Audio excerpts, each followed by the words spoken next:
I never thought my family could hide something from me. We weren't perfect, but we were close, or at least, I thought we were. My name is Emily, I'm 17, and until last summer, I believed my life was ordinary. It started with an overheard conversation. I was walking past the kitchen late one night when I heard my parents' voices, hushed and urgent. "She can't find out, not now," my mom whispered. My dad's voice was tight. "If she knows the truth, everything falls apart. We just have to keep it buried." I froze. My heart pounded so loud I was sure they could hear it. The truth? Buried? What could they possibly be hiding from me? I slipped back to my room, trying to shake off the unease, but the words echoed in my head. The next morning, I studied them at breakfast. They smiled like nothing was wrong, but now every look, every gesture, felt loaded with secrets. That week, I started noticing things I had never paid attention to before. Old photographs with edges cut, letters shoved into drawers, phone calls that stopped the second I walked in. It was like my whole life had cracks in it, and I was finally seeing them. I confided in my best friend, Chloe. "What if they're hiding something huge? What if I'm not who I think I am?" Chloe tried to calm me down. "Maybe it's nothing. Parents keep secrets all the time." But I knew better. This wasn't about a surprise party or family drama. This was something big. One night, unable to sleep, I went through the attic. Dust clung to my skin, but I kept searching until I found a box shoved behind old furniture. Inside were documents, birth certificates, hospital forms, photos. And then I saw it. My birth certificate, with a different last name. My hands shook. My breath came fast. What does this mean? Who am I really? Before I could process, I heard footsteps creaking up the stairs. My mom's voice, sharp and panicked. "Emily? What are you doing up there?" I shoved the papers back into the box, heart pounding. "Nothing, Mom. Just looking for my old yearbooks." Her eyes narrowed as she stood in the doorway. For a moment, I thought she knew exactly what I had seen. That was the night everything changed. I couldn't unsee the truth. I couldn't go back to being the girl who trusted her family completely. And deep down, I knew. This secret, whatever it was about to destroy everything I thought I knew about myself. I barely slept that night. Every time I closed my eyes, I saw the other name on that birth certificate, bold and undeniable. If my parents weren't telling me the truth, then who was I really? The next morning, I tried to act normal at breakfast, but it was impossible.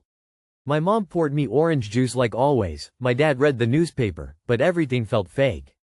I couldn't stop staring at them, wondering how much of my life had been a lie. Finally, I blurted it out. "Why do I have a different birth certificate?" The room froze. My mom's hand trembled, spilling juice across the table. My dad slowly lowered the newspaper, his face pale. "Where did you see that?" he asked, his voice low and tense.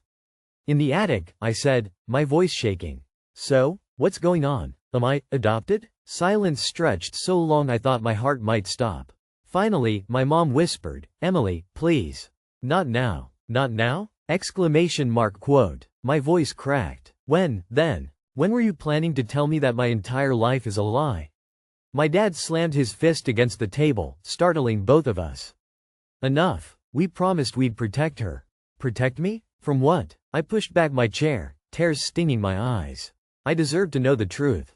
I stormed out, my heart racing, and ran straight to Chloe's house.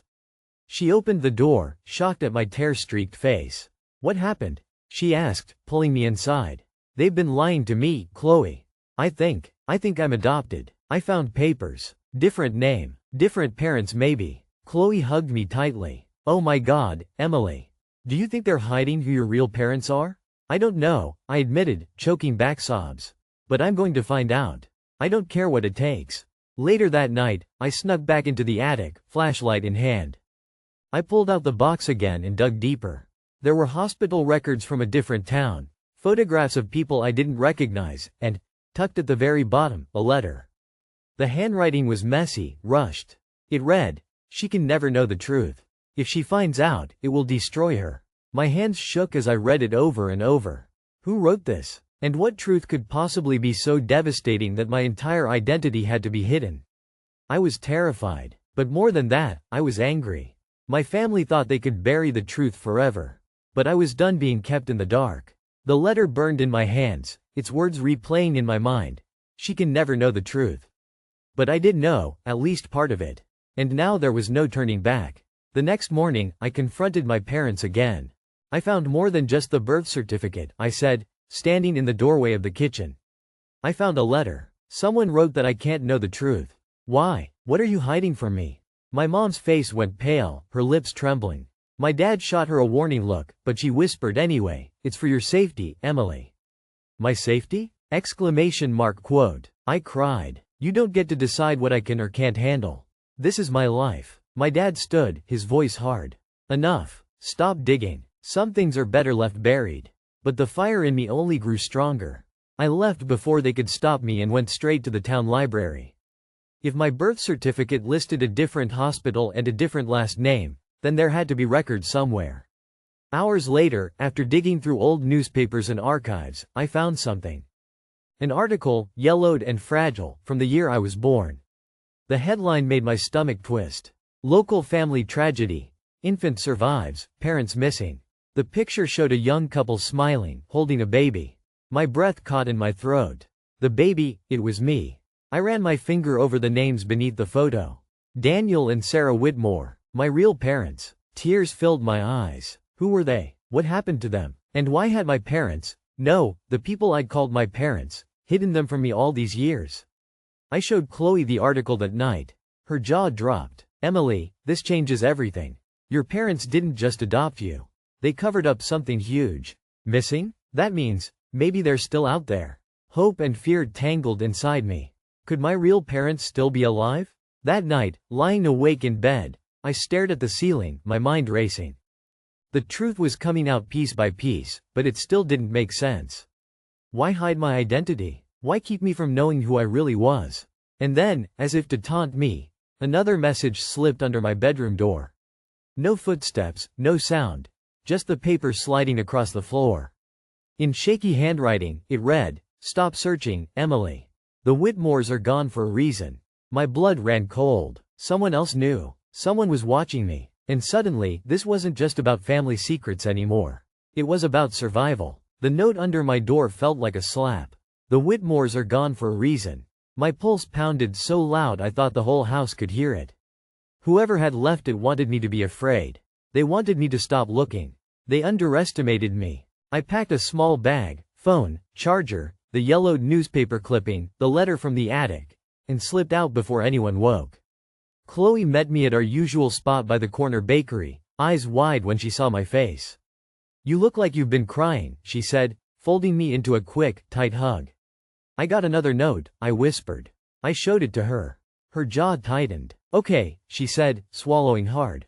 "This is not normal. We need to take this to someone. Detective Harris. Or at least tell your parents you saw the article." "I can't," I said. "I already tried asking. They shut me down. Dad told me to stop. Mom's terrified, too terrified. There's something else. I don't think they're protecting me from the truth. I think they're protecting themselves." Chloe's eyes flashed. "Then we don't tell them.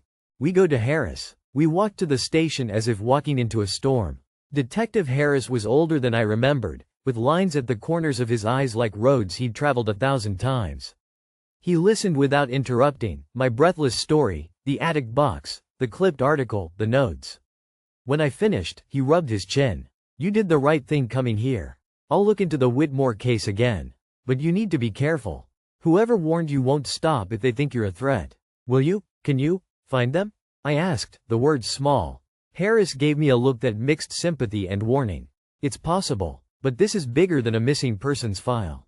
People cover tracks for a reason. You tie your family to the Whitmores, you may put a target on everyone in this house. Think carefully, Emily, about what you want to do next." I left the station dizzy. Harris' words should have made me back down, should have made me tuck the papers back in the attic and pretend life was normal. But standing in the street, the sun hot on my face, I felt something else. The same anger that had driven me up into the attic in the first place. Whoever had taken my real parents had taken my name, my history, my right to decide. I couldn't let them decide my life for me. That night I confronted my parents again. My mother's face was drained and older. My father looked haunted, like a man carrying a secret too heavy for his shoulders. "Please," I said, my voice raw, "tell me the truth now. I won't be stopped by notes. I won't be scared off. Who are the Whitmores to you? What happened that night?" My mother's hands trembled on the counter. Emily, you don't know what you're asking. You already know more than you think, my father snapped, and for a moment his voice cracked with something like guilt. We did what we thought we had to do. What does that mean? I pressed. He looked at my mother, and she closed her eyes like she was bracing for impact. When she spoke, her words were small, like they could shatter if she used them too loudly. There were threads. The Whitmores, they were involved in things, bad things. Your mother and I, she swallowed. We found you after it happened. We brought you here for safety. For safety? I repeated. So you lied? You changed my birth certificate? You erased them? For safety? No, my mother said, tears finally spilling down her cheeks. We thought we were saving you. We thought if no one knew, they couldn't find you. I wanted to throw the papers at them, to scream until the whole house heard every secret. Instead, I said, quieter than I'd felt in weeks, then let Detective Harris find them. Let the truth come out. My father's face went white. If you do that, if you drag the Whitmore name across town, you don't know what you're doing. There are people who won't want that. People who will come after us. So you keep me in the dark to protect yourselves from them? The accusation hung in the kitchen like steam. My mother stood, stumbling toward me. Please, Emily, please, promise me you won't go after this alone. For your mother's sake. I looked at them, the two people who'd raised me, who'd kissed scraped knees and taught me to ride a bike, who'd tucked me in at night. And all I saw were flawed humans who had made a choice with consequences I didn't yet understand. No more promises, I said. I'm going to find my parents. I'm going to know who I am. As I stepped out into the dark, phone buzzing in my pocket, I didn't notice the gray sedan idling at the corner, headlights off. I only noticed the small sense of resolve that had settled into my chest, anger braided to courage. Someone in that car watched me walk away. They were not finished with the family secret. And neither was I. The sedan's taillights disappeared into the night, but I felt the eyes on my back all the way to Chloe's porch. She opened the door before I could knock, estimating the new lines in my face with one sharp look. You look like you've been to war, she said, pulling me inside. Feels like it, I muttered, dropping onto her couch. I told her everything, the attic, the article, the notes, the way my parents folded when Detective Harris came to the station.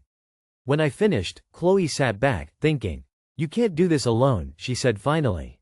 But you won't. We'll help. We'll make a plan. And so we did. The plan was messy and defiant. Be careful, document everything, and try to find anyone who remembered the Whitmores. We split tasks. Chloe would cross-reference names online, search forums and old community message boards. I'd dig in the public records Harris could pull, and we'd both keep an eye on the house. That afternoon I went back to the library, asking Harris discreet questions about missing persons cases from the year I was born. He met me behind a stack of microfiche like some kind of conspiratorial guardian. You're brave, and reckless, he said when I slid the yellowed clipping across the table. I reopened this file, but old wounds tend to heal badly. People resent poking at them. Resent who? I asked. Who would want the Whitmores erased? Harris rubbed his temples. The Whitmore case was messy.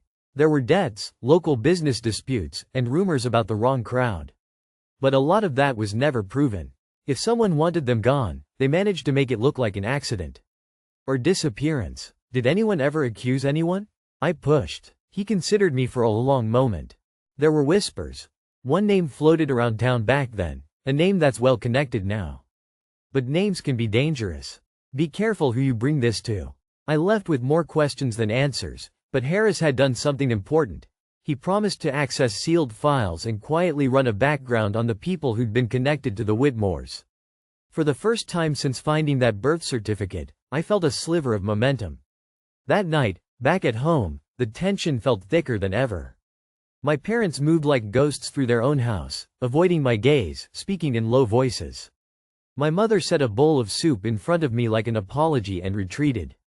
Why didn't you tell me? I asked again. My voice was steady, too steady. We were trying to protect you, my mother said, voice small. We thought if the past stayed buried, it would keep you safe. Safe from what? I demanded. From knowing who I am? From having my real name ripped from me? She swallowed. From being a target. A shovel hitting dirt somewhere would have made less noise than the silence that followed. I wanted to accuse them of cowardice, of arrogance, but there was a fear in them I didn't understand. Fear that could be contagious. That night, Chloe and I stayed up late. She had found a forum thread, old, half forgotten, where someone had posted a blurred photo of the Whitmore house, the same one in the newspaper, with a line of text beneath. They should have left well enough alone. The username was anonymous. The IP traced to someone in town. We stared at the screen. The house had been mentioned elsewhere too. A faded building permit here, an old landlord's name there. Connections. Threads. A map someone else had hidden but not destroyed. Look, Chloe said, pointing at a name in the permits, a contractor who'd done renovations in that neighborhood. He's still around. He owns a hardware store near the river. Something in my chest tightened. The people who buried the Whitmores might still be living within walking distance. They were woven into the town's fabric, their shadows falling across my life. I glanced at the clock. Midnight. Outside, the quiet neighborhood breathed. Inside, I felt anything but quiet. We start with the contractor, I said. We ask questions. We follow where the threads lead. Chloe nodded, her face a mixture of excitement and fear. And we don't tell your parents. Not yet. As we made our lists and outlined what to ask, someone flicked the porch light across the street. A car rolled slowly by, then vanished. We didn't notice at first. Then Chloe saw it and paled. Either they're watching everything, or we're getting closer, she said. Her voice trembled. Either way, Emily, that's probably not a coincidence. I clenched my jaw and felt the stubborn flame flare up again, the same flame that had driven me through the attic and into the quiet stacks of public records. Someone wanted this buried, but the more they pushed to hide it, the more determined I became to dig it up. There was a long summer ahead, and for the first time, it didn't look like it would be ordinary at all. We agreed.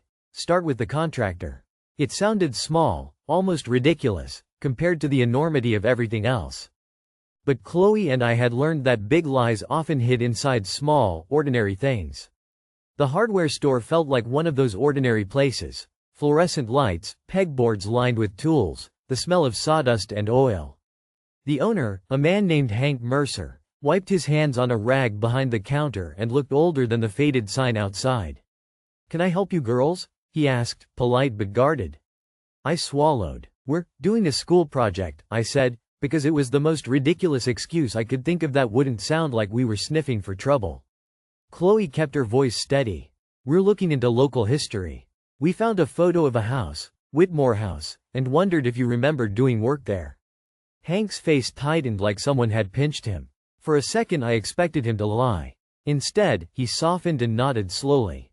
Whitmore House. Yeah, long time ago. People don't usually ask about that. Why you girls digging around? Chloe stepped forward. We're trying to help someone. It's important. Her voice had that pleading edge, the kind that made people lower their defenses. Hank looked at us both for a long moment like a man weighing a risk. All right, he said finally. I did a few jobs there. Replaced some beams. Didn't meet the family, though. A young couple lived there, went missing. Town talked for months. Strange things followed. He paused, eyes unfocused. After that, folks stopped talking.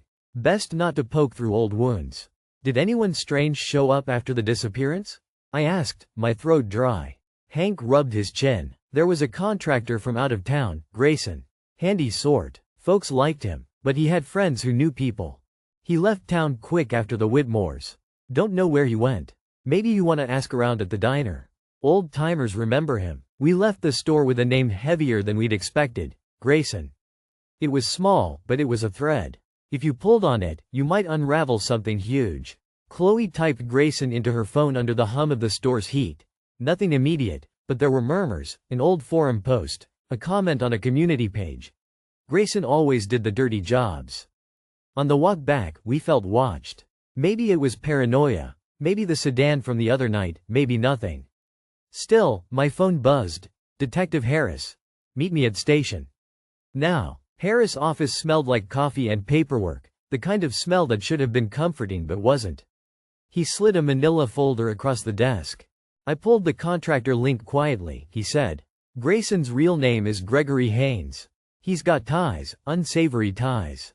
And, this is the part the public file won't tell you. He used to run errands for a local businessman who's still influential here. Who? I asked, pulse thudding. Harris' expression shifted. He hesitated, then said quietly, I'm not naming names yet. But if you bring this up, Emily, you'll be poking a hornet's nest. People do dangerous things to keep skeletons in closets. You'd better be ready. I stared at the folder. Inside were copies of old permits, a notation of a large cash transfer, and a map with the Whitmore address circled. My stomach flipped. Getting closer felt like stepping onto thin ice. Are you going to keep helping? Harris asked. Yes, I said, without thinking. The word came out firm, like a decision that couldn't be taken back. He nodded slowly. I'll keep looking on my end. But, he tapped the folder. Don't go alone. And don't confront anyone connected. Not yet. We left the station into the hot afternoon, plans rearranging themselves in my head. We needed more. A name, a link that would tie Grayson to someone still in town. We needed proof that would force answers without endangering ourselves. That night, at home, my mother touched my arm gently. Please, Emily, she whispered, voice frayed. Promise me you'll be careful. Promise me you'll stop. I wanted to say the words she wanted, promise, stop. Instead I looked at her and saw how small and scared she was under the weight of whatever she and Dad had done. I can't promise that, I said softly. I won't stop. She closed her eyes, like she was mourning a child she didn't know anymore. Then please, don't go alone. When I stepped outside, the evening felt like a held breath. Across the street, a light flashed briefly in a second-floor window of the house that had always been the Whitmore neighbors. Someone watched. Someone followed our threads. I didn't know whether what we were chasing would set us free, or burn down everything we'd ever known. But one thing was certain. The secret was no longer something my parents could control. It had a momentum of its own. And whatever came next, I knew we were no longer small girls chasing a mystery. We were in the middle of something that had teeth. We decided to go slow, but the slow we planned never stayed slow for long. Chloe and I split tasks like we were detectives in a movie. She would dig through property records and social media breadcrumbs at her kitchen table, while I would follow the physical leads around town, talk to people, and try to find anyone who remembered Gregory Haynes, well enough to point to where he went. The first place I went was the diner. Old men hung there like ornaments from another decade. Gossip stuck to the walls like the coffee stain on our regular table. Hank the contractor's tip had been right. Names floated in conversations if you listened long enough. Gregory Haynes? The waitress scoffed, wiping a mug. You don't want to go poking at that. He left a long time ago. Not the kind of man you want to remember. Why? I asked, trying to keep my voice steady. She paused, eyes narrowing. He worked for people who paid cash and asked no questions. Fix a porch, fix a roof, then take a ride for them. Folks whispered he ran more than just errands. But he kept his head down. Then after the Whitmores, he wasn't seen much in town. Where did he go? I pressed. She shrugged. To the river, maybe. To the city. He had a brother up north, they said. Maybe check the old boathouse. Young men used to meet there. Her warning was soft, but not kind. People who'd been around when things happened had the memory of warning in their voices. It was how towns survived, by remembering who to avoid. I left the diner with a direction and a thick knot of dread in my stomach. The boathouse at the river was a place kids dared each other to race to in daylight. At dusk it felt abandoned and rumor-friendly. I pushed the heavy door open, dry rot crunched beneath my boots. For a second I thought I'd find nothing, just old ropes and graffiti. Then I saw it.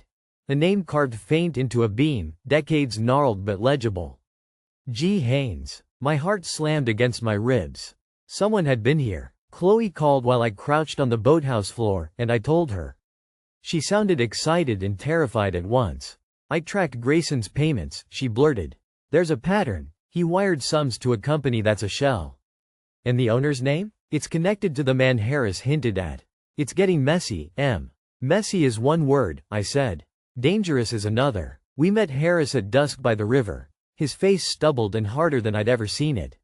He didn't ask many questions. He simply listened as I told him about the boathouse, the carving, the waitress's memory. You did right by coming to me, he said, voice low. But don't make this a spectacle. People will see you nosing around and different people will take notice. I can put pressure from my end, but you too, stay safe. No more late-night solo searches. I nodded, but when I walked home that night the feeling of being followed came back heavier. A shadow of a sedan eased past like a predator testing its distance. Someone was watching our steps and our searches. Someone didn't want the Whitmore story unearthed. Back at home, my father was waiting on the porch. His face was a map of exhaustion and fear. He didn't yell. He didn't ask how my day went. He said one thing, low and urgent. "Stop digging, Em. For all our sakes, stop." I looked at him hard. "You don't get to tell me that anymore." He closed his eyes, as if the truth burned him. "If you keep pushing, people we never even thought of, people connected to this town for years, could come after you. I'm telling you as your father, be careful." His voice should have made me relent. Instead, it landed like a dare.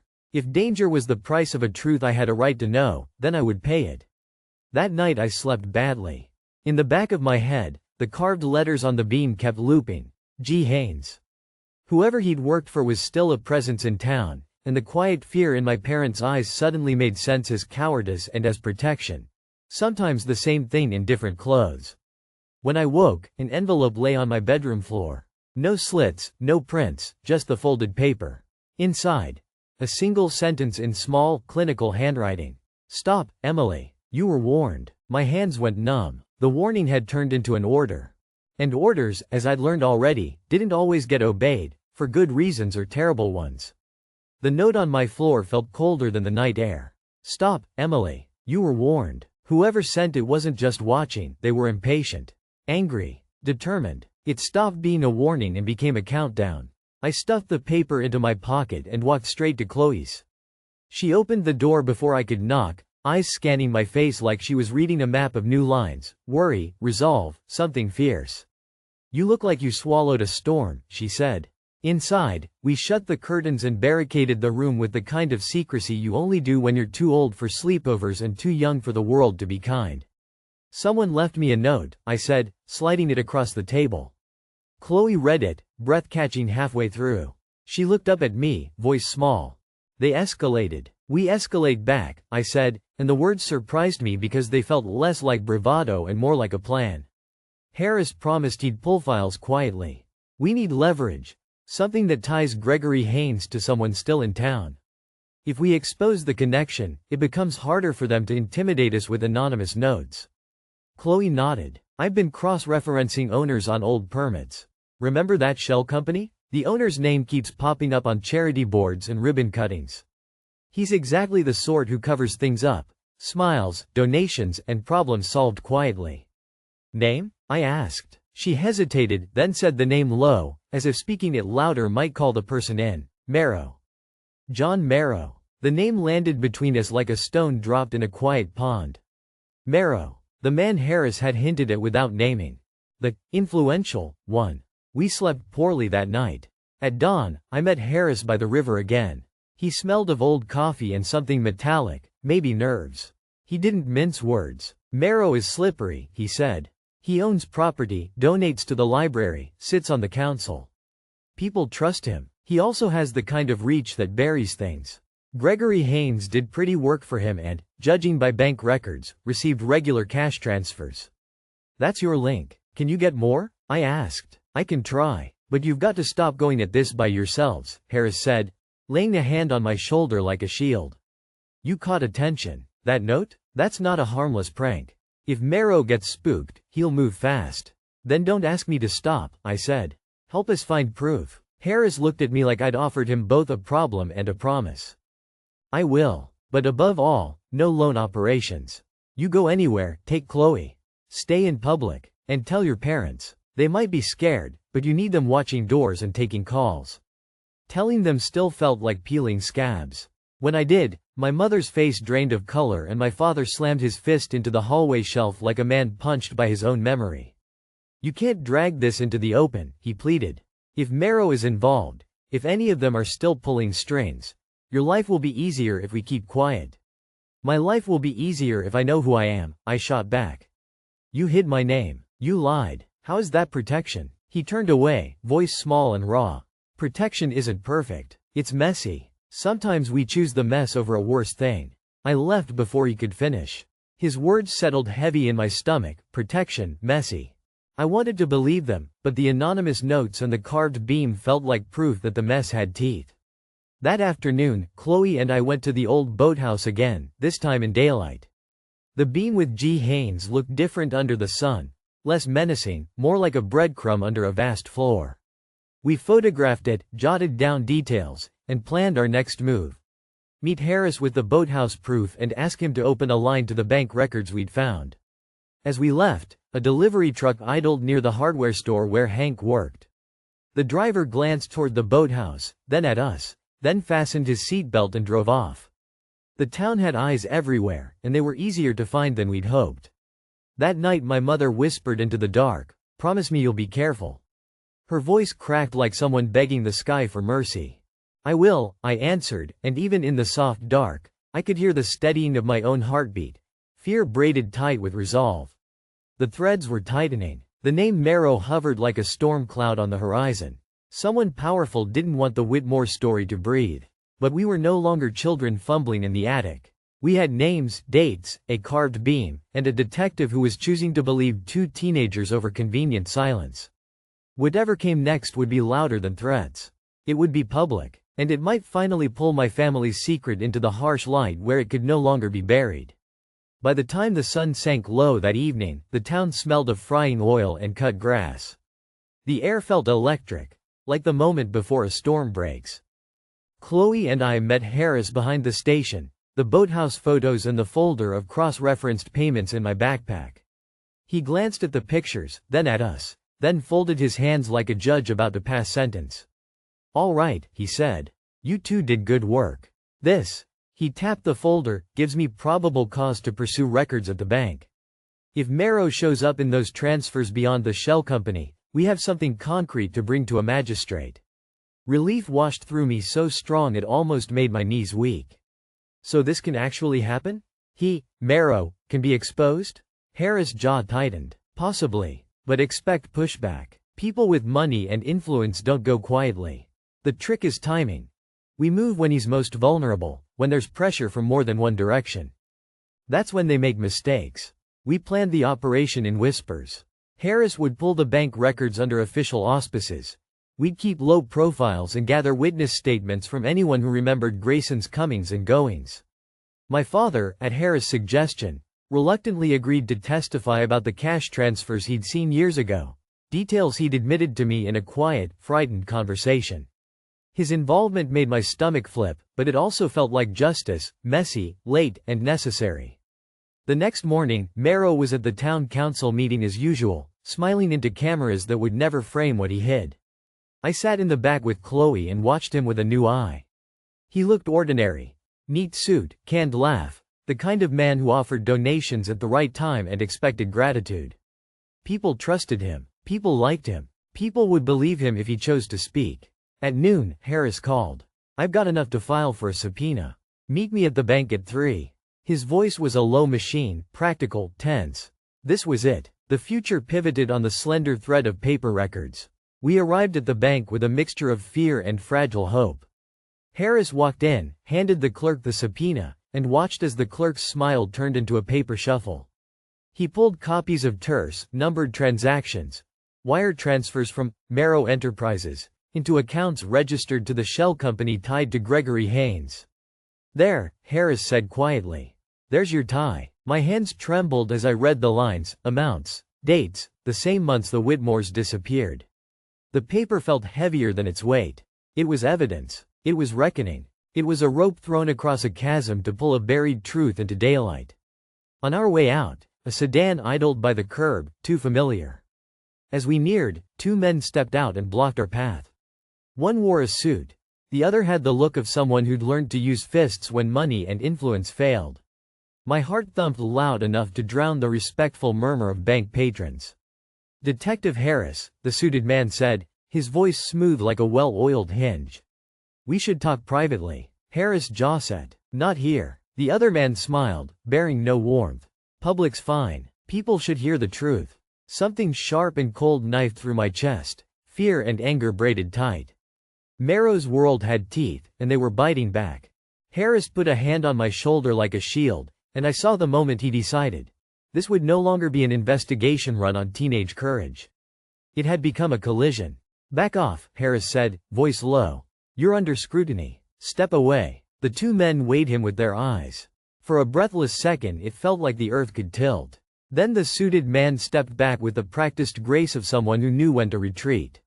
But as we walked away, Chloe whispered, "They know, M." They know we're close. I looked at the paper in my hand, then at Harris, then at Chloe. The world had narrowed to a tiny space between danger and truth. We had made them notice us. We had pulled at the thread and found a beast. There was no going back. As dusk fell, I stood on my porch and watched headlights fade down the street. I could feel the eyes watching the house, and I knew they would do more than watch. But for the first time since I found the birth certificate, the fear that lived inside me had a companion, proof. Whatever Marrow did next, whatever they sent or threatened, there was paper now, ink that tied a name to payments to a man who fixed porches, and maybe, finally, to the disappearance that had stolen my name. We had their attention. They had ours. The last move came next. Chloe and I met before dawn beneath the sycamore by the river, the place that had become our map of scars and clues. Her eyes were rimmed red from exhaustion, but they sparkled with the same stubborn fire I felt in my own chest. "They've noticed tension at the council," she whispered. "There are murmurs. People are asking why Marrow didn't return a call. It's small, but it's pressure." "It's enough," I said. "It has to be." All day, Ashwood hummed with the ordinary, kids on bikes, the bakery bell, a dog barking. While under that thin skin, something shifted. People I'd seen as pillars looked rattled. Marrow, all smiles and ribbon cuttings, moved through it like a man who had never imagined his ties would snap. At 3, Harris called again. They'd filed the subpoena, the bank had handed over records, and the magistrate had agreed to open a preliminary hearing. The paper trail, those quiet wire transfers, was real, and real things cannot remain forever covered by polite smiles. We sat in the back of the courtroom, Chloe's hand intertwined with mine, Harris near the front. My parents were there too, gray and quiet, their guilt like a visible crease. When the judge read the charges and the clerk called the names of the entities involved, Marrow did not blench publicly. He'd cultivated a calm for exactly this kind of heat. But when Harris laid the documents on the table, the clerk pulled a foldable screen and projected the wire transfers, the dates, the names. Marrow Enterprises, the shell company, Gregory Haynes. "Mr. Marrow," Harris said, voice steady, "can you explain these transactions?"